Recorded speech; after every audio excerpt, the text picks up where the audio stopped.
Ja. Nehmen wir einfach den Platz hier und lesen. Heartless Edgar. Wie sieht's aus? Sollte nicht allzu lange sein. Mal gucken. So, Heartless Edgar, Chapter 1, The Autumn Dawn. Rays of light spilled through the curtains, brightening the walls of the bedroom before finally coming to rest on my face. I slowly opened my bleary eyes and made my way to the window. I gently touched my fingertips against the dew-covered glass, feeling the sun's warmth. I turned around to see you still lying in bed asleep. Your tranquil expression was illuminated by the same dawn light that had stirred me from my slumber. I moved in close, pressing my nose against yours, but you didn't stir. I gently stroked your hair, but you still refused to wake. In one final attempt to rouse you, I pinched your cheek, but all you did was make a face and roll over. Gently chuckling to myself, I straightened the bedsheets and left the room. I went to the kitchen and began warming up the soup left over from last night. Next I started making the salads we were going to have for lunch later. Lettuce, ham, and hard-boiled eggs. I cut up a tomato, taking care to only add the slices to one of the salads. After all, you don't like tomatoes. I remember you telling me this story. I think I was about 4 years old. My father tried to feed me a tomato, and I spat it right back out at him. I have no idea why, but I just can't eat them. You laughed and looked away, a twinge of guilt playing across your eyes. Just as I was finishing up with the food, I saw the bedroom door swing open. Good morning, you said, stretching. It was clear you'd enjoyed your dose. Hey, Edgar. You looked at me. Edgar? You called my name. Edgar. You called my name over and over. Hey, Edgar. You... Huh? Oh, my head snapped open. My ears were suddenly filled with sound. I was in a restaurant in town. Sitting across from me was my friend Henry. His long green hair was unkempt, as though he had just rolled out of bed. A small trail of the steam rose up upward from the hot plate of food he had in front of him. I instantly understood what was going on. Can I get you some water? The traitorous Clementine was standing over us. I looked up into her eyes. They were as clear and blue as a summer sky. Oh yeah, Henry started to say. No, we're okay, don't worry about us, I interrupted. Clementine looked confused, but stepped away to see the other customers. What do you mean, don't worry about us? What if I'm thirsty? Henry furrowed his brow at me. I don't want to bother, I said, glancing in Clementine's direction for the briefest of moments. Buffer? It's just a glass of water, man. Henry sighed and began sullenly chomping on his food. Here, have mine too. Pushed the plate bearing my untouched sandwich toward him. That's all, mother. I don't think I have much of an appetite anymore. That's been happening a lot lately. You okay, man?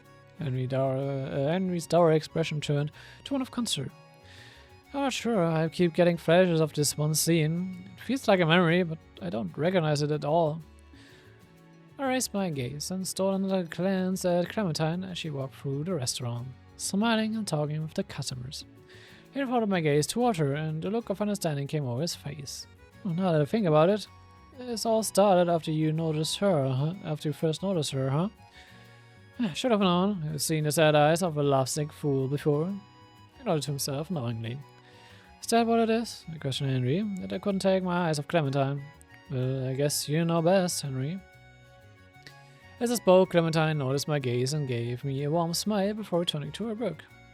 So I don't seem to know myself anymore, I sighed. All my dearest friend could give in response was a troubled chuckle. September Septian Calendar 1294. Also, eine Story, die potenziell in der Zukunft spielt anscheinend.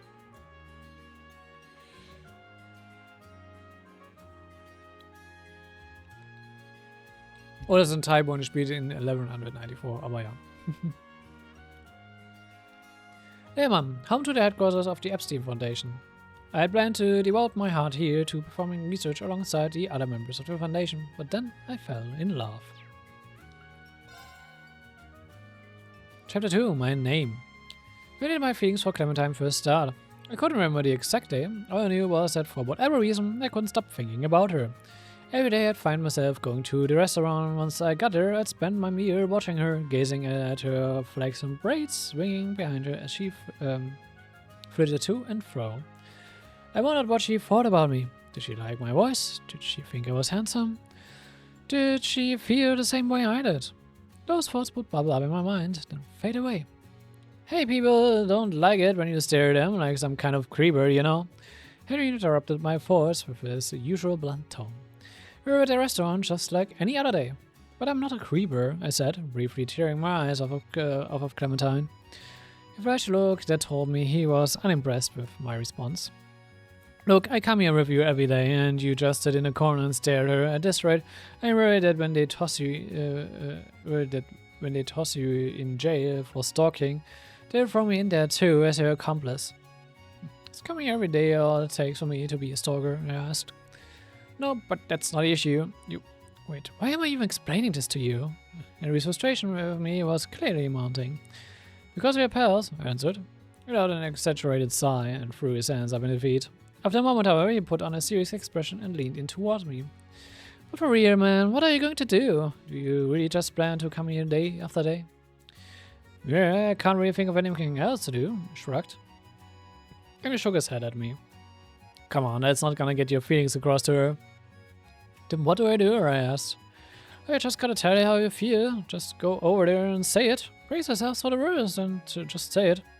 Henry told me. But I guess if you're too scared for that, the safe way should be to make her like you more first. How do I do that? Should I struggle to think of something that lovers do. Hold her in my arms or something like that? Oh, for real, man? Henry raised an eyebrow at me. Okay, if I were to give an example off the top of my head. Is that how you treat a paying customer? Suddenly Henry was interrupted by the sound of a drunk man yelling at someone on the other side of the restaurant. I looked over to see who he was so right up at. It was Clementine. Sorry, sir, but I'm working right now. I can't do that, she said. I could hear a hint of fear behind her professional tone. All I'm asking is for you to have a little drink with me. Come on, girlie, let's have some fun. The man stirred his words, clearly deep in his cups. Something like that, actually, Henry nodded at the scene playing out before us. If you swoop in to save the day when she's in trouble like that, I'm sure she will think better of you. Oh, oops. Though you should probably stay out of this one, to be honest. I leaned back in his chair and pulled out his comm augment. This might be a bit more than you can handle, so we'd better leave it to the bros. Okay, got it. I stood up and began walking towards Clementine. Hey, wait! I heard Henry exclaim as I left, but I ignored him and kept going. Huh, where are you supposed to be? Me and the lady are talking. You can have return later. I could smell the alcohol on his breath from an Edgar away. I'm here to talk to you, actually. That is the man's unfocused gaze froze on me. I'd rather not bother the other customers in here, so why don't we talk outside? I continued. I've got nothing to talk to you about. I'll go outside, go on your own. Like I said, I'm talking to the lady here. My face grew redder. She clearly doesn't want to talk to you, so let's go outside already, I retorted. The man's expression was quickly twisted into an enraged scowl as he shot out of his seat, knocking over everything on his table with a loud clatter. It turned out he was much bigger than me. Don't try to act big, you little shit, or you're gonna get hurt. Please go back to your seat, I can handle this, Clementine said as she put herself between the man and me. But he was shaking. For right in front of me, I was able to see clearly. Tears welled up in her eyes, but she pursed her lips tightly and gave me a determined look. I'm moving on the spot until you go back. Her voice cracked so slightly. Oh yeah, guess I'll have to move you then. The man shoved Clementine aside and grabbed at my collar. At the same time, he swung his fist at my face. While he was about to make impact, however, I heard a commotion from behind him. That's enough. So sets of hands grabbed him, stopping his punch mid-swing and holding him in place. I got a report of a disturbance. What were you? Stand down. One look at their shining badges was all I needed to figure out what was going on. You're from the Brazier Good. You're coming back with us to our guild branch, where we are all gonna have a nice chat, said one of the Brazers. Brazers? Hold on a sec, you're on fighting. The man quickly let go of me. You're just having a bit of fun, right, kid? Well, I sure wasn't having any fun. It was not an honest answer on my part, but the man didn't seem to appreciate it much. His face turned red again and contorted with anger. The hell? You shut your damn mouth, you little punk. Before the man could do anything, however, the bracers had him pinned on the floor. That's enough. Come along quietly. The bracers subdued him and began leading him out of the restaurant. Despite his anger only a moment ago, the man began sobbing. Oh, please don't call my mama, okay? I'm begging you. What? Watched him walk out the door. Just as I was about to turn and check on Clementine, one of the bracers put his hands on my shoulder. He was a velvet man, and it was clear from his expressions he took his job seriously. But later learned his name was Boris. Guys are lifesavers. I turned to him and said, thanks for taking care of him. We have to bring you in too, you know, Boris said as he tightened his grip on my shoulder. After all, both parties are to blame when a fight breaks out. Didn't I teach you better in school? Both parties, huh? Said absent-mindedly. Everything that had gone on the past few minutes had overwhelmed my mind a bit. As I was lost in my days, Boris let me out of the restaurant with the other bracers. After Edgar left the restaurant with the bracers, Clementine just stood there, shocked. Hey, sorry about the commotion my pal caused, said a soft voice from behind her. Sometimes he gets too stubborn, not even I can stop him. He just runs off and does whatever he feels like. It can be kind of a pain. It was Henry. He had out a chuckle at the results of Edgar's clumsy attempt at heroism. Clementine simply stared at the door Edgar had been escorted through moments ago, however. Oh, seeing this, Henry's laughing tempered off awkwardly. Are you okay? Who is he? She asked. Huh? Your friend? What's his name? Clementine continued to gaze at the doorway as she asked. Alright, he stammered slightly, flustered by the unexpected question. It's Edgar. Edgar, Clementine murmured to herself. I didn't get to thank him. Watching Clementine lost in her thoughts, Henry could only manage a wry grin.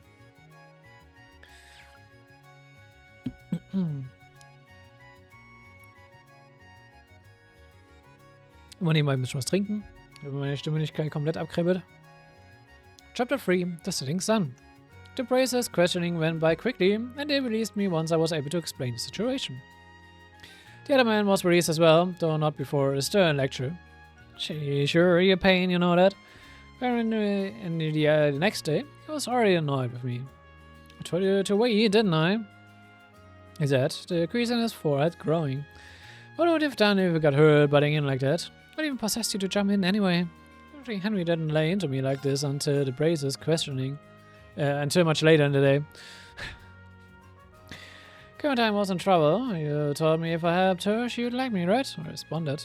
A flash of anger spread across Henry's face. This was his usual reaction when my matter-of-fact response got under his skin. Sure enough, it was quickly replaced with his usual look of exhausted resignation. After she left, she asked for your name, and I told her. Oh, thanks. But in my response to Henry, my mind started racing. I've gone from just another customer to the crazy guy who almost got beaten up, he said with a half smirk. She was disappointed she didn't get a chance to thank you. Really? My head started swimming at the ears. When I stepped into that argument, I could see she was shaking, I said, thinking back. Of course she was, Henry said. Anyone would have been scared in a situation like that. She must have a pretty strong will to have kept her cool like she did. Here, I said. I think she's a strong woman. If something like that happens again, I want to be there to help her. Oh yeah? Henry shot me a sardonic look. I'm not gonna save your ass next time. Huh? My head suddenly started swimming and the gears in my brain started turning at full speed. Oh, you're the one who called the praises, I said, thinking back to the night before. I had seen him taking out his comm open before I got up. Yep. I'm just glad I got there before someone got his face caved in. He grinned. You're a real pain in the ass, Henry, but you're a good guy at heart. I smiled back at him. Alright? He started to laugh before realizing what precisely I had said. Hey, just a sec. Who is the pain in the ass here? Sehr schön. I went to the restaurant that afternoon. Clementine noticed me and hurried over. This way, I'll show you to your seat, she said with a smile. I followed her to a corner of the restaurant. A table had been set up away from the other customers.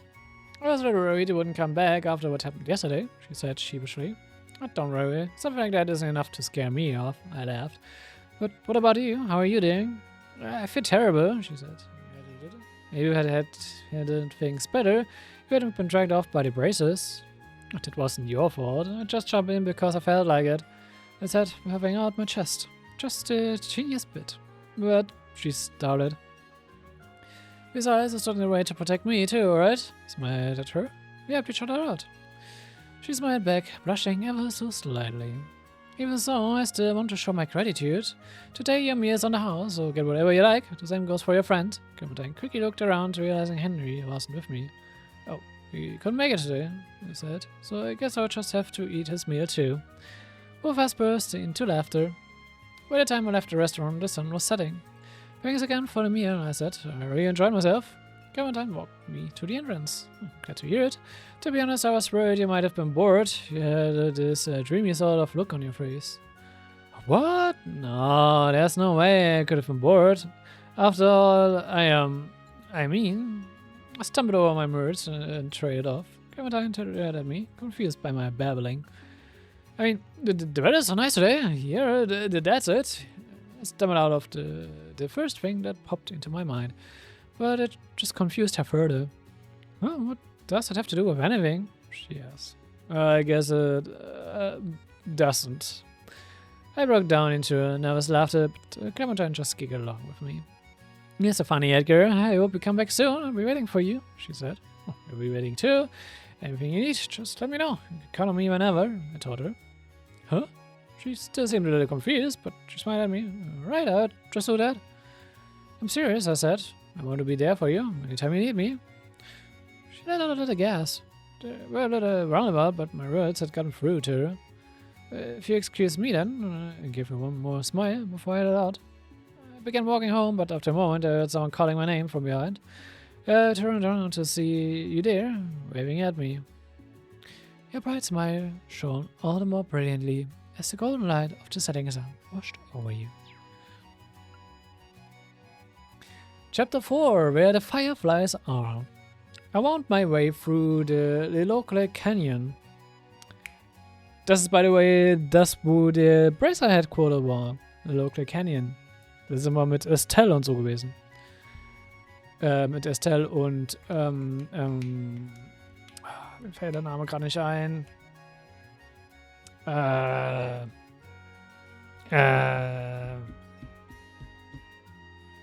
Annabelle. I wound my way through the local canyon, several acres outside town. The cliffs towered above me, stretching up to the sky. That was the reason why, despite being mid-morning, it felt so dark down in the canyon. I felt as though I was shut away from the rest of the world. The great white sky was compressed to a thin strip of azure zigzagging overhead. As I looked up, I saw two birds fly by, far above me. Seeing them, I thought back to my conversation with her the day before. Haven't you heard of firefly fungus? Clementine asked as she brought us our dinner. Seen them once or twice. Never eaten one, though. Harry said between mouthfuls of food. There's a kind of fungus that looks like fireflies, or like fungus that grows on fireflies? I asked. Harry, in the middle of a big gulp of water, the spit take, spraying watery bits of his dinner here and there. What kind of question is that? Coughed up more of his drink. You think there are fireflies with a bunch of fungus growing all over them? That would be gross, man. I actually thought there were fireflies like that, but I kept it to myself. Maybe I've been thinking of making a new dish with some more exotic ingredients like firefly fungus. Clementine explained as she cleaned up Henrys mess. Ich glaube, Firefly Fungus sind sogar Ingredients für Recipes, die wir damals sogar einsammeln konnten. Yeah, maybe to whip up something. Would you like to try it? Of course, I responded instantly. He said at me and found it. I signed up for that real quick. For all you know, their mushrooms could be straight up nasty. Hearing that, Clementine frowned angrily. That was actually pretty weird to see you like that. They won't be after I'm done with them. I promise I'll make something extra delicious. But you can't even get them in this town, right? Said Henry. I'm sure someone's selling them somewhere, but are you really gonna make a cross-state trek every time you run low on ingredients? Oh, Clementine said, looking a bit dejected. I still haven't figured that part out. She excused herself and hurried back into the kitchen. That wasn't very nice, Henry, I said, glaring at him. Can we really not find any around here? Who knows? He shrugged. There's a forest past the canyon, so it's possible. As he shot out of my seat and turned to leave, but Henry's reflexes were too fast to grab my arm, stopping me. You can go once it's light out, he said with a sigh. Taking his advice, I set out for the local canyon first thing next morning. As I walked, the steep canyon walls slowly parted, and before long I found myself standing in front of a vertical forest. Wahrscheinlich den weit dem auch durchgerannt sind. Henry told me to look in especially shadowy parts of the forest or around rotting trees. I made my way through the forest, picking anything even vaguely mushroom-shaped. It didn't take long before the bag I brought with me had grown heavy with a cornucopia of different mushrooms. I figured if I couldn't find a firefly fungus for Clementine, I would at least give her a variety of other mushrooms to choose from. As I continued my search through the forest, I came across a clearing and was struck by how beautiful and tranquil it was. The stream quietly wound its way through the trees. The rays of sunlight filtered through the treetops, shone down, coloring on the surface of water. A number of squirrels and small birds were perched on the trees above me, coloring and chirping merrily. It was a stream straight out of a painting, more beautiful than anything I'd seen in my days working at the foundation. It's rare to see anyone all the way out here. I heard the sound of rustling leaves and turned to see an old man step out of a thicket. "Turning alone, young man?" he asked me, trying to outrun a spot of heartbreak, Gary. "Or maybe you're looking for something." I stared at the old man. Beneath his head of short white hair, I spotted a few long green strands poking out here and there. He averted his eyes and nervously cleared his throat. "Well, as for me, I'm here to pick mushrooms," he said. "It seems like someone got to all of them first, though." I continued to glare avertedly at the old man. Beats of sweat began forming forward. He glared forward again. What's that what you got in your bag there?" "Yes. Could it be mushrooms, perhaps?" "So you're trying to strike a bargain?" Frank spoke. "Yes, exactly," he exclaimed. "I like a youngster who understands. So about that what is he looking for way out here?" Woher weiß er, dass er nach einem Firefly-Fungus gucken? Firefly-Fungus? Curly responded. Let me guess. Der Handy hat uns irgendwie einen Bracer nachgeschickt oder so. "Well," he said proudly, "I just so happen to have one right here." He had out a mushroom with a faint green glow to it. I went to some trouble finding this, but you should be sure to use it well, he said. "Sure, thanks," I said, taking the mushroom from my hand and turning to leave. Wait just a minute," I called out. As I walked away, the old man quickly grabbed my arm, stopping me. It was a familiar feeling, and a much stronger grip than an actual old man would have. Henry, alright. "It's not what I agreed on. You need to give me that bag in exchange," he said. "We didn't agree to anything," I told him. "You just gave this to me." "What? That's not fair," he stammered. "You think you can treat an old man like that?" "You're pretty strong for an old man." I gave him an unimpressed look, the same kind he had given me at least once nearly every day. Henry blanched at my words, and the white wig he was wearing fell slightly askew on his head. "Look, just let me have these mushrooms. You're going to get to try dishes too," I told him. "Shut up, man. I just want my share of helping you," he snapped at me. He started grabbing at the firefly fungus in an attempt to take it back. We began bickering like a pair of children. "Give it back!" "No, let go!" "Not to you, give it back!" Unfortunately, we didn't use how our fight would end until it was too late. In one final attempt to rip the mushroom out of each other's hands, we each let out a yell and pulled as hard as we could. It took us a moment afterwards to regain our senses, and to our honor, we saw that the mushroom had been torn in two. An awkward silence fell over us as we stared at the pieces in our hands. We picked ourselves up and silently headed back to town. As we left the forest and headed back into the canyon, the sun was beginning to hang low in the sky. "You know, Sonny, this trip is a bit rough on this old man's knees," Henry piped up. "I wouldn't mind if you carried me back to town." "You're pretty spry. I think you can make it on your own," I told him curtly. Harry sighed and abandoned his old man facade, picking up his pace. We returned to our silence, each of us absorbed in a complicated anger. However, it wasn't long until the voice snapped us back to reality. You there, halt! What's that you have? I turned to look at whomever it was who spoke to us, only to be greeted by a familiar face. What were you up to today? You both have leaves in your hair, Clementine asked as she brought us our dinner later that evening. I pulled a vibrant green leaf out from behind my ear. I hadn't noticed it there at all. It had been an exhausting day. Remember how we were talking about firefly mushroom yesterday? Clementine said. I actually decided not to use them after all. I was trying to think about what I could make with them, but I couldn't come up with anything good. She gave a sheepish smile. I guess everything turned out fine in the end, he said with a small, tired grin. Yeah, I guess so, well, an exhausted Henry. Huh? Clementine turned her head in confusion at us. Henry and I spent the rest of the night burying our sorrows in food. That evening, it was a brazier, Boris, who had called out to us in the canyon. The same Boris who led me away after the fight in the restaurant. Henry and I were so preoccupied that we crossed the border between the sightseeing area and the brazier training facility without realizing it. He gave us a lecture, and, of course, all the mushrooms I picked were confiscated. Damn, Boris, why?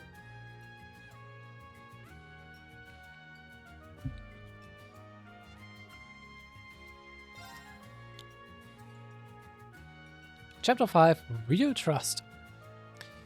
Hey, those jerks don't have another training facility around there, do they? And he asked, if you keep talking like that, they won't help you next time you're in trouble. I responded, keeping my eyes on the border. And who cares? Henry laughed. They're just a bunch of stubborn hardasses who stomp all over people's hard work. He began fidgeting as he righted himself up to thinking about the other day. Doesn't it tick you off too? He turned to me. You picked all those mushrooms and they just took them away. Well, we broke the rules, I shrugged. And how can you be so nonchalant about it? He sighed. He didn't even have the energy to be annoyed at me today. I'm getting nothing here. He gave his line a sad tug. I can't focus anymore. Don't you ever get hungry? He asked, looking out at my own line. It hadn't moved the whole time he'd been out here. Are you even doing this right? Henry asked. It was a good question, one I didn't have the answer to. A small breeze gently nudged our otherwise immobile fishing lines. Okay, he said, getting up. I'm gonna go find someone who can help us. He left his fishing pole and started walking further up the riverbank.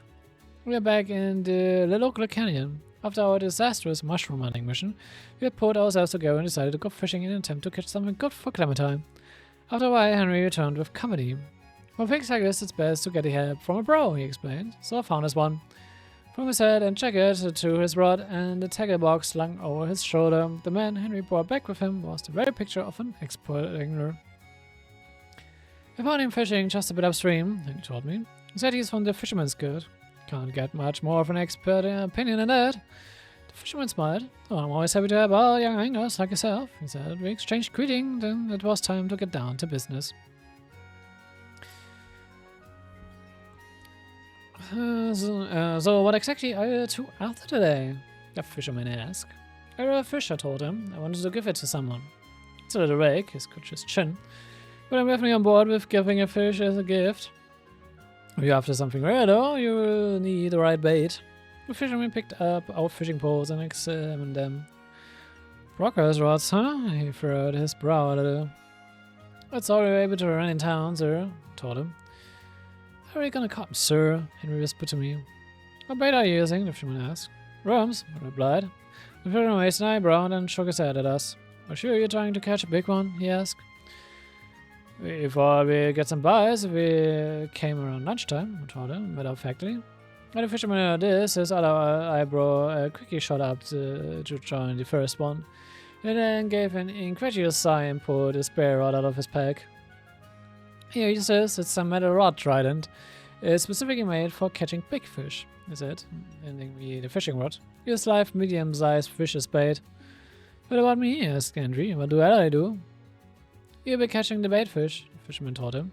You can use worms for that one, but you need to go to another spot to catch it. He seemed to be a bit disappointed. He got a less important job, but he did as he was told and moved a bit downstream. You should get a bite from the little ones over there in our time, the fisherman called out. Sure enough, after a minute or two, I heard Henry struggling, gotten something. The fisherman and I walked over to watch. He put everything he had into pulling his catch up, and finally, with a mighty pull, he yanked it straight out of the river. Droplets of water flew into the air, sparkling in the sun like diamonds. His better one, he hoisted his prize up to get a better look at it. A boot? And your face puffed up with indignation. Angry tossed the boot to the ground and sighed for a few minutes before he cast another line. Eventually he caught some smaller fish, and I prepared them as bait for the metal rod trident. I cast my new line and waited. 10 minutes later, I felt a sharp tug on the line. My rod started to bend.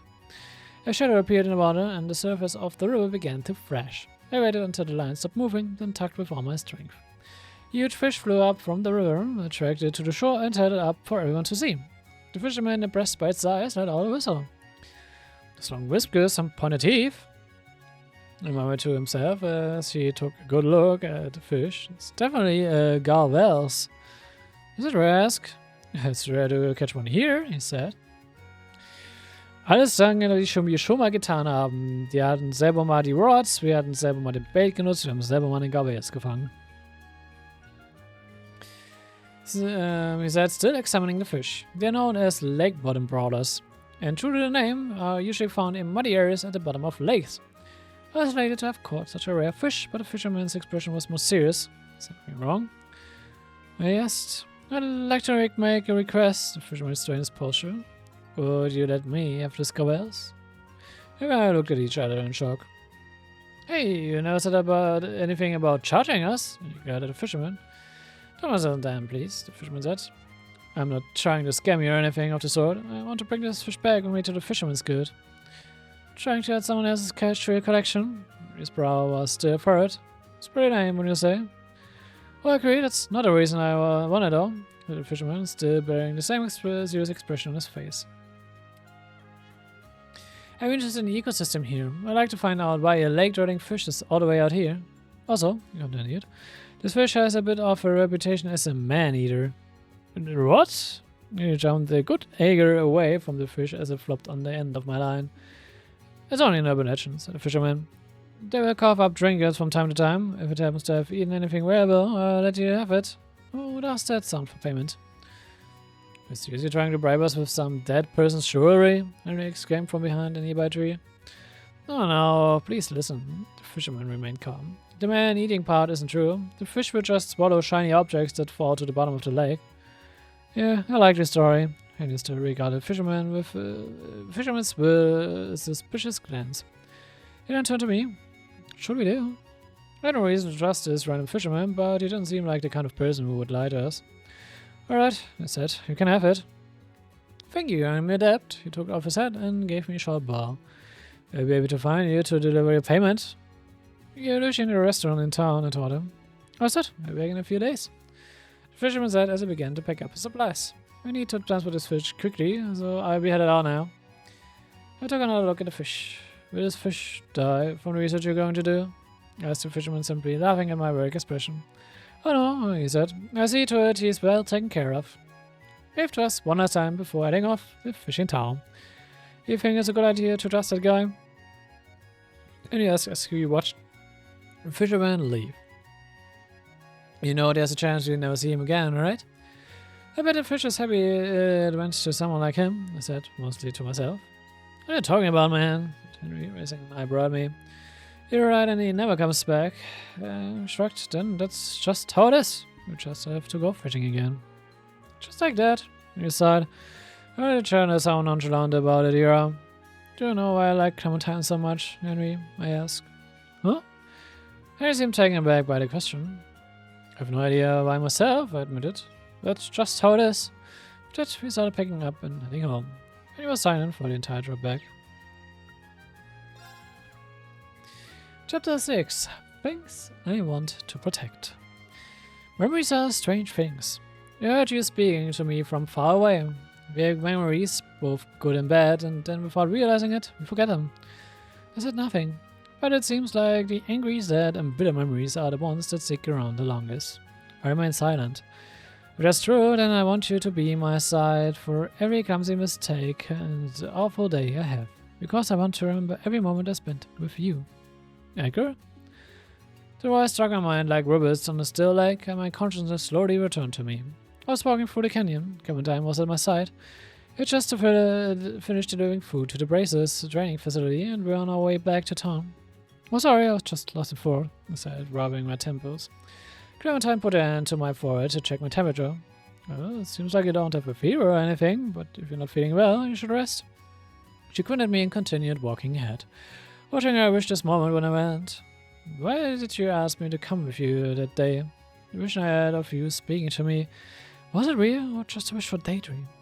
Edgar, what's your favorite food? Clementine turned to look at me as we reached the highway. I thought about it. Anything you make for me? That's such an Edgar answer, she giggled.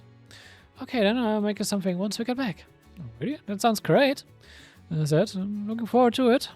Is there anything you don't like? She asked. Not really. Sad thing, you know. I repeat pretty much anything. It must be nice, she said, smiling. Do you like tomatoes too, then? Yep, tomatoes too, I noticed. The word brought back a faint memory, like a ticker at the back of my mind. I just can't stand it myself, she said, shaking her head. After all, you don't like tomatoes. When I was little, my father tried to feed me a tomato, she told me. Spat it out. And I just spat it right back out at him. It seems suddenly bubbled up in my mind again. Edgar? I have no idea why, but you just can't eat them, right? I asked. What? She had a small guess. Yeah, that's right. But how do you know? Just a guess. Said looking away. I remember the scene I saw back in the restaurant. Her words just now were the same as back then. I think I understand now, I went to myself. It had been installed into my mind. Understand what? What are you talking about, Edgar? She asked, concern creeping across her face. She grabbed my arm and looked up at me. Before I could say anything, several figures rushed at us from the grass off the side to the highway. Monsters! Clementine yelled. 3 feline monsters stood before us, blocking the road into the town and hissing angrily. Edgar! Clementine whispered my name. She was trembling. I calmly moved her behind me. If they're on the highway, that means the nearby open lights must be broken. What do we do? She clutched my arm tighter. We can't get into town, so let's get back the way we came, I said. Clementine looked like she was about to cry. I grasped her hand and held it right. The Braces will be able to help, I told her. We need to go back there, okay? She nodded. We returned and started running as fast as we could. We ran for what felt like forever. I was track of how far we had gone. Clementine was running out of breath. The sun was nearly done setting, and what little light remained in the dusky sky couldn't reach down into the canyon. We stopped for a moment, and Clementine steadied herself against the canyon wall to catch her breath. I'm sorry, I'm slowing you down, she guessed. Oh no, I'm the one who should apologize, I said. I thought you would have found the Braces by now. At that point, I didn't even know which direction the training facility was anymore. Panic from the constant sound of pursuing footsteps had muddled my sense of direction. Just rest for a moment, I can. Clementine's thought was interrupted by the sight of one of the monsters sleeping at her. She screamed. I grabbed a nearby branch and swung at it as hard as I could. I knocked it out of the air right before it reached her. However, while I was preoccupied with the first one, 2 more circled around behind us. I felt several sharp claws stick into me. One of the monsters was on my back and the other one on my leg. I turned and swung the branch again, knocking them away. They leapt at me once more, however going after my head and shoulder next. The world became a blur. I swung the branch, hitting one directly in the head. It flew off a short ways and stopped moving. Clementine stood to the side, watching in fear, hands pressed tightly over her mouth. One of the monsters started to approach her and I kicked it away. By that, however, the one behind me leapt at the back of my head, tearing into me. Everything grew dim. I fell to my knees. My ears were filled with the monster's piercing screech, mixed with the sound of Clementine desperately calling my name. The last thing I heard before the world went dark was the sounds of boots and loud, commanding voices.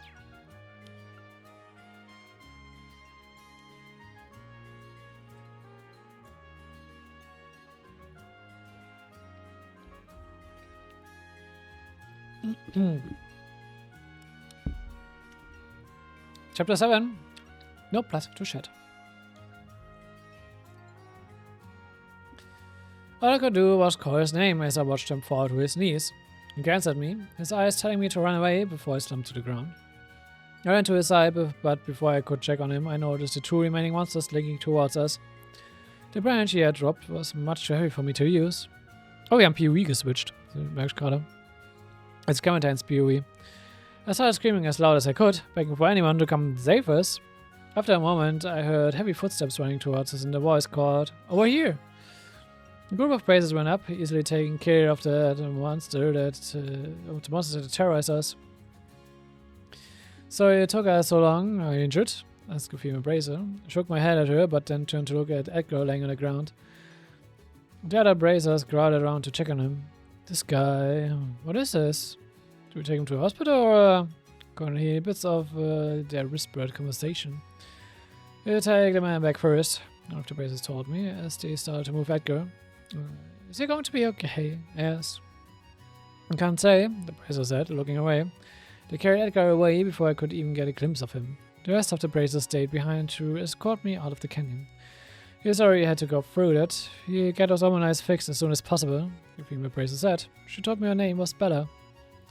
When we finally got back to the restaurant, Bella looked at me with a solemn expression on her face. I'd like to apologize again for not getting there sooner. She lowered her gaze. But the young man protected you, didn't he? I was the strong person, I said, forcing a sad smile. After what felt like a long silence, one of the other bracers spoke up. His name was Edgar, he said. I thought he looked familiar. He was that guy with the bag full of mushrooms. The bracer introduced himself to me as Boris. I was trying to bring a ton of mushrooms back with him, but he picked them from a restricted area, so we had confiscated them all. Yeah, but I said, he was really reluctant to give up that firefly fungus. He said someone important to him wanted it. That reminded me, said Boris. The first time when we broke up that fight here at this restaurant, huh? He told us he was trying to protect someone. I wonder if he was talking about the same person, but I mused. She turned to look at me. Oh, are you okay? Tears were streaming down my face. Oh, she said, realizing what was going on. She hugged me. We do whatever we can to make sure he recovers. Even so, I couldn't stop my tears from flowing. The next morning, I took the day off and headed to the hospital. I gave them Edgar's name at the front desk and asked for his room number. To my surprise, they told me they couldn't find him. I asked them to check again, and they eventually found a nurse who was there the day before. She told me Edgar was brought in, but was quickly moved to another location. So it's right there. In no time, I was standing before the Epstein Foundation's Intellectual Development Research Center. This didn't seem like the kind of place anyone would take an injured person to be treated, so why was Edgar brought here? I steeled my courage and walked into the building. Inside were a number of people wearing white lab coats and exchanging information on clipboards. I was completely out of my element, but kept going anyway. I spotted a reception desk and approached the woman sitting there. I was told a man named Edgar was brought here, I said. The receptionist looked at me as though I'd grown a second head. They told me the hospital that an injured man named Edgar was brought here last night. I repeated a little more firmly. Which room is he in? I haven't heard of anyone like that being brought here. She further brought at me. If you can't tell me where he is, can you at least let me know if he's here or not? I told her. I'll write you as long as I need to. I'm sorry, miss, but I'm going to have to ask you to leave, she said, carrying at me. Like I said, I'm going to wait right here until you tell me where he is, I repeated, raising my voice a little. My outburst caused some of the others in the lobby to stop and turn their heads. Suddenly I heard a voice from behind me. You're right, he's here. Of course I am right, I turned out and let out a short gasp. The voice belonged to Henry. He was wearing a wrinkled lab coat and his long, scraggly hair was tied back in a ponytail. I'm glad to see you, I breathed a sigh of relief. I take care of things from here, he said to the still irritated receptionist. He led me further back into the building. Have you seen Edgar? I asked, unable to hold back my anxiousness. Yeah, he replied. But seeing him's about all you can do at the moment. He stopped in front of a large sturdy door. Henry swiped a keycard on a reader and the door slowly opened. Inside was a long, dark hallway. At the end of the hallway was a small room surrounded by thick glass walls. As we approached, I saw him, lying on a white slab inside a glass room. Edgar! I called out. Two mechanical arms suspended from the ceiling circled his body, shooting out small bursts of sparks here and there. What's going on, Henry? I guess I watched in horror. They are fixing him, he responded, as though it was the most natural thing in the world. His brain was especially damaged. So you replaced his body with machinery? Yes, struggling to understand the situation. Henry didn't respond. He stood there and calmly watched the arms circle around Edgar. This is just too much, I said. What is machines? I put my hand on the glass between Edgar and me. Got hurt protecting me, I said, so if you can use my body to help him somehow, or I don't know what I should do. Just please. So I shook up. Please bring him back to normal.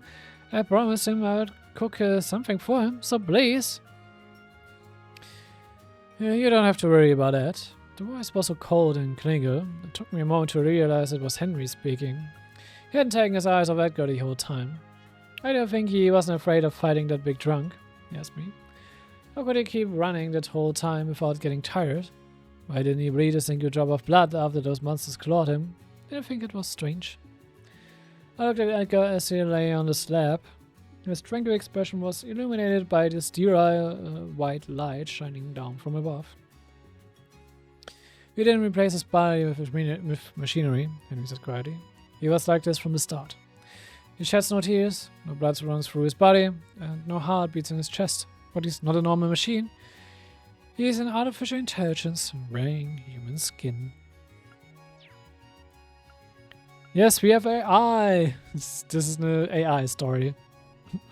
Also anscheinend. Oh, mein Hals fängt schon langsam an zu kratzen.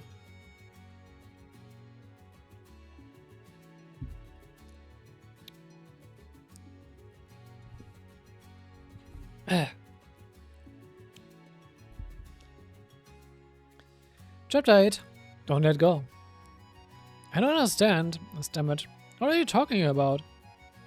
My head spun as I struggled to comprehend the reality of the situation. Henry turned to look at me and began explaining. Artificial intelligence, a machine that works like a human brain. It's far more advanced than a simple automated contraption. So I say only in a days. The Epstein Foundation has made a lot of advancements in this area recently, he continued. Right now we are focusing on situation assessment and language skills. I couldn't find any words to respond to him. The body has a device that functions like a stomach, so you can even eat too. He didn't get any nourishment from it exactly, Henry said, shrugging. But it was important for him to at least act like a human. You're wrong, I squeezed the words out of my throat. Huh? He's not a machine, I said. Henry's expressions didn't change. How could someone so kind be a machine? I continued. He liked talking with us and sharing meals, and he said he wanted to be there for me. I could tell he really meant it. He's so much like a real person. Precisely, Henry said calmly. He is like a real person. What? No, that's not what I mean, I protested. One of our goals in building him was to create a machine that would be as close to human as possible, Henry explained. The experiment was to discover whether or not an artificial intelligence could experience emotion. I could feel my pulse quicken and my breath catch in my throat. What does that mean then? I guess. Edgar's thoughts, his feelings, telling me everything about him was just installed into his mind. That's right, he said with the same cold tone. It was for the sake of our research and for the further development of this technology. You were randomly chosen to serve as a subject. It was all nothing more than an experiment. No. Started to feel dizzy. Edgar, no? He asked, steadying myself against the wall. He knows what he is, he explained as he gazed at Edgar, but he wasn't told he was part of this experiment. Nor was he aware, then he turned to me, of the reason he liked you so much. How could you? He asked, my anger starting to build. How could you know all that and just sit by and watch him? He remained silent and turned his gaze back to Edgar. His best friend, aren't you? I continued. You two did everything together. How could you betray him like this? You still don't get it. Henry's words were sharp and cold. Between humans and machines, friendship, let alone love, is impossible. The experiment needed an observer. Our friendship was nothing more than a scenario to facilitate it. But this was played the role I was given, Henry sighed. He suddenly looked exhausted. Do you understand now? He asked. Edgar is an intricate, constructed machine made to mimic a human. There were so many things I wanted to say, but I couldn't manage to force any words out. The gentle face of his kind voice, the feeling of his hand gripped mine as we ran, didn't all those things come from Edgar himself? Were they really all engineered in a lab? I had to accept reality. The more I thought about it, the more my mind resisted the thought. I regained my composure and faced Henry. He looked at me with cold eyes, but behind the clinical icy stare, I felt like I could sense something else. Sadness, maybe. Are you really okay with this? I finally spoke. Can you just pretend all days you spent with Edgar never really happened? None of them were real to begin with, he replied. Can you forget everything he said to you? I asked. The look on his face as you two talked with each other, every meal you shared with him. Henry didn't respond. He suddenly turned back towards Edgar as he gazed through the glass at his friend's profile. The sadness in his eyes returns. After a few moments, he spoke. Edgar was always honest and loyal, he said, quietly. He cared about us, and he brought people together. Once I realized that, there was no doubt in my mind he had become human. Henry slowly closed his eyes and gently touched his fingertips against the cold glass. If there was one thing we didn't expect to happen, instead of the glass, one of the mechanic arms stopped moving. It was for his personality to develop to such a degree. At some point, he began to feel like a human himself. The other mechanic arm stopped and the room fell silent. I was running through a thick fog. Someone was holding my hand, pulling me forward. Was I in the forest? Yes, it must have been a case. It was Clementine. Had the braces come for us? Did you make it back to the town safely? I had to hurry. No, not that way. Wait. Who are you? Where are you going? What are you going to do with me? Then I woke up. Chapter 9. A Sleepless Dream. I awoke to find myself laying on a workbench. Hey, you're finally awake, I heard someone say. I turned my head to see Henry enter the room. I tried to sit up, but my movements were sluggish. That's weird, I said. I'm having difficulty moving. You did just come out of major surgery, he said. The back of your head was injured pretty bad. I reached back and touched the spot above the nape of my neck. I felt the sutures there. That was where the core of me was, the part that made me Edgar. What about Clementine? I asked. Is she okay? Just a few scratches, Henry told me. She's fine. Good. I breathed a sigh of relief. So the place is made in time. Henry nodded with the soft smirk. I want to see her, I told him. Is it safe for me to move? I didn't wait for a response, however. By the time the words had left my mouth, I had already gotten down off the workbench and began walking toward the door. I told her, he said quietly, about you. The words stopped me in my tracks. She came here to see you after she couldn't find you at the hospital, she said. She was really letting the receptionist have it. And? I asked. I took her to see you while you were being repaired, he said, eroding his gaze. She said she understood and then left. Told me she knew there was something off about you. Started laughing. What? Said Henry, taken aback by my reaction. You're a terrible liar, Henry, said. We both know she would never say something like that. He looked to the floor and let out a little sigh. Sure she was shocked though, I continued. I imagine it would be a lot to take in. I sat back down on the workbench. You're pretty calm about all this, Henry said. One of the benefits of being a machine, I guess. As he said this, I saw a hint of pain and sadness in his eyes. He didn't take me back to the dorm after I was fixed, I asked. He tried to stop me from seeing Clementine. Am I acting so strangely right now? I can't understand. I put my fingers through my indigo hair and then down to my neck, covered in lifelike yet synthetic skin. My hand came to rest on the sutures. After all, I'm just an artificial intelligence. He felt silent. Maybe there's something while I was walking with Clementine. I told him. Information about her was installed into my mind. The kind of food she doesn't like, stories about her childhood, even images of her smiling face. It was just random information to get me to focus on her, continued. Or at least that's all it was supposed to be. I guess something unexpected happened. And he continued to stand there silently, listening to me. Those times where my head felt muddled and had strange visions. I went on. Those were my own hopes getting mixed in, weren't they? My own desires, wanting to talk to her, wanting to be with her. Henry didn't say anything, but I could still see the sadness in his eyes. Has any of that changed what's going to happen now? I asked. You're pretty chatty after your surgery, huh? He said, quickly putting on a tired smile. The experiment you were a part of is over now, he said as he walked toward me. This stage of it, anyway. The results show some danger. He stopped right in front of me and looked at me in the eyes. They've decided to up top that in an eye that develops self-consciousness is too difficult to manage, he said. Your four data is going to be removed and analyzed. Then we'll be giving a new personality and appearance. After that, the experiment will continue. What about you, Henry? I ask. Is that what you want? It is. He said, averting his gaze again. You're nothing but trouble. I signed up for this experiment to advance my career. Why else would I babysit some artificial intelligence? Now that the experiment's over, my job's done here. So I'm too difficult to manage? Is that what you think, Henry? Yeah, he said. You almost got your face punched trying to fight some drunk. You made me chase after you on some hunt for mushrooms you weren't even sure existed. Then you tracked me out to catch some rare fish and ended up giving it away. I fed it up to here with you. His wife wavered and his face scrunched up, as though he was trying to hold something back. I understand, I said. I'll do what you tell me to do, Henry. Well, he started. I'm not going along with what the Foundation wants, I told him. I'm just taking my friend's advice. What about Clementine, he asked. I shouldn't see her, I said. It's for the best. Why, all of a sudden? He stammered. There's a calm, scientific demeanor you had a moment ago. I gave him a small smile. Should hurry up before I change my mind. He closed his eyes and his face scrunched up again.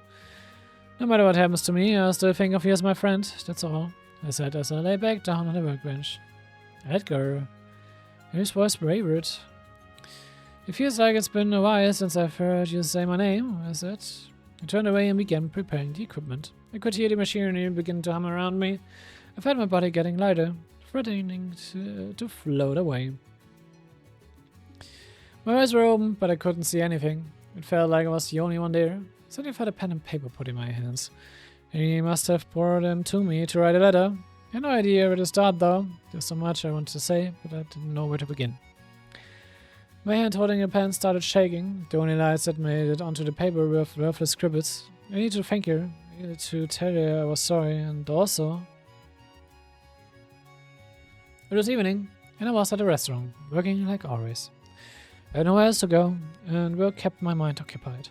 It was only a few hours ago that I was in that building. When I saw Edgar's eyes open, I ignored Henry calling after me and ran out of the room.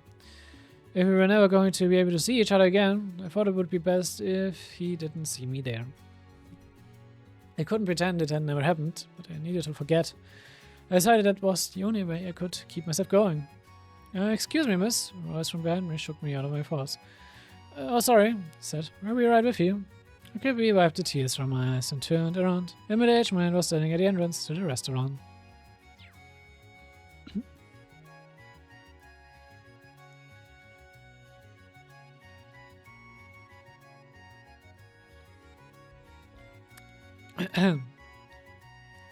Finally, Heartless Edgar.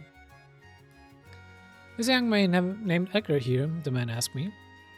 Hearing the name brought a sudden sharp pain to my chest. He told me I could usually find him at his restaurant, he continued. I started, but I stopped myself. He isn't here today. Oh, that's a shame, he said.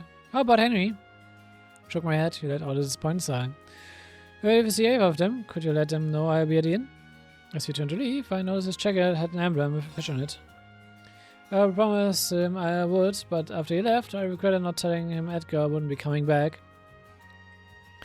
That night, I closed the restaurant without seeing Edgar. It occurred to me that every night would be like this from now on. I felt an emptiness inside of me. Closing for the day, huh? I heard a voice as I locked the front door and turned to go home. It was Henry. What do you want? Couldn't figure out if seeing him made me more sad or angry. He didn't say anything, he just handed me a folded slip of paper. I didn't read it, he said quietly. I expected him to leave, but he just turned his back to me and stood there. I opened the paper. It was covered in shaky writing. This is the first letter I've ever written. I can't seem to organize my thoughts, so please forgive me. Machines don't know how to forget. We can faithfully record data or faithfully delete it. That's all. I thought that for someone like me, forgetting would be as easy and simple as deleting a file, not something to regret or mourn. But as I write this now, I'm filled with a strange feeling, like I don't want to forget.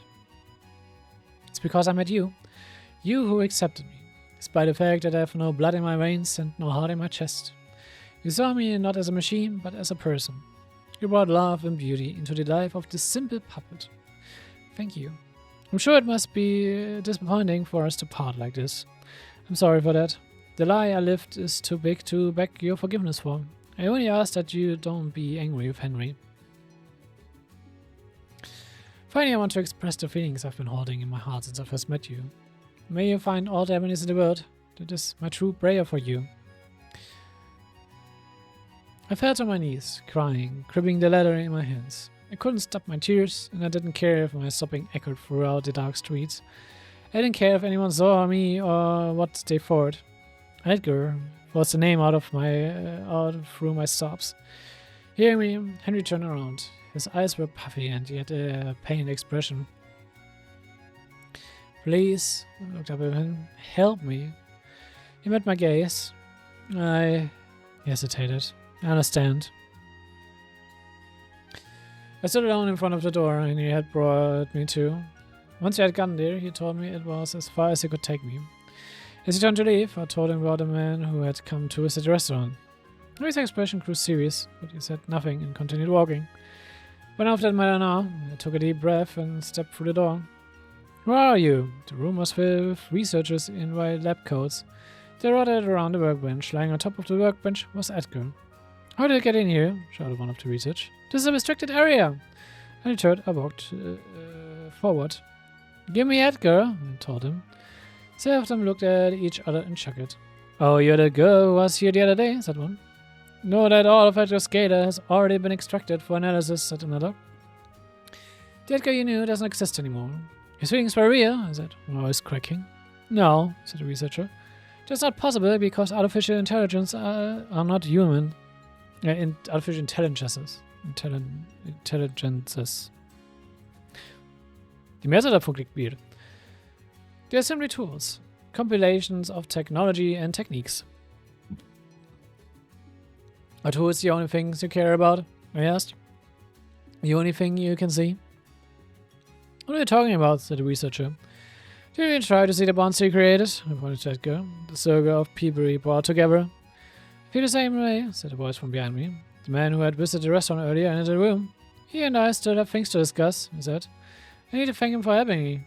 Another civilian? Exclaimed one of the researchers. What is security doing?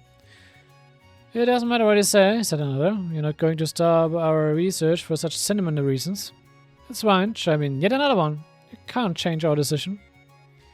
Well, if sentimental agreements won't work, we'll just have to go through more fisher channels, won't we? A deep voice reverberated through the room as a pair of footsteps approached from the hallway. The Bracer Guild has received an official request from the Fisherman's Guild for the return of Edgar. The man held out his Bracer badge. It seems we made it just in time. The woman with him let out a sigh of relief. Yeah, didn't think we would be having him out again so soon. It was Boris and Bella. Upon hearing Boris's words, the researcher's expression changed. Now do you see just how many people care about Edgar? Step forward. I'm begging you, please give him back to us. Looking at our reinforcements, they started to shrink back. But think of the risk, one stammered. If an artificial intelligence develops its own will, it can no longer be controlled. Yes, said another. If we can't control him, there's no telling what he might do. Someone else might even try to take him and use him for malicious purposes. But, started. Even in the faces of all support, they still refused to return him to us. He refused to give up too, however. In the middle of our send-off, a familiar voice broke the silence. Then let me make suggestions. After felt like a long time, I slowly opened my weary eyes. My mind felt hazy and my body was sluggish. I lay there, staring at the ceiling of my dorm room for a bit before turning to the side. There saw Clementine sitting next to my bed. Her eyes were full of tears, but she was smiling more brightly than I'd ever seen her. I found out what happened later. Thanks to everyone, my personality was re-uploaded back to my body. I was allowed to keep living as Edgar, so long as I didn't leave town. Clementine had agreed to stay with me and would be confined to the town as well. She said it didn't matter, however, as long as we could be together. But the morning after all that, I'll never forget the words you said to me, the ones I'd always wanted to hear you say. Good morning, Edgar. The end. Sweet, aber auch nicht, was ich erwartet hätte als kleine Story. I guess wir haben auch mal so eine kleine Na. Hey, iStory hier drin. Why not? I mean, es passt rein in Kiseki.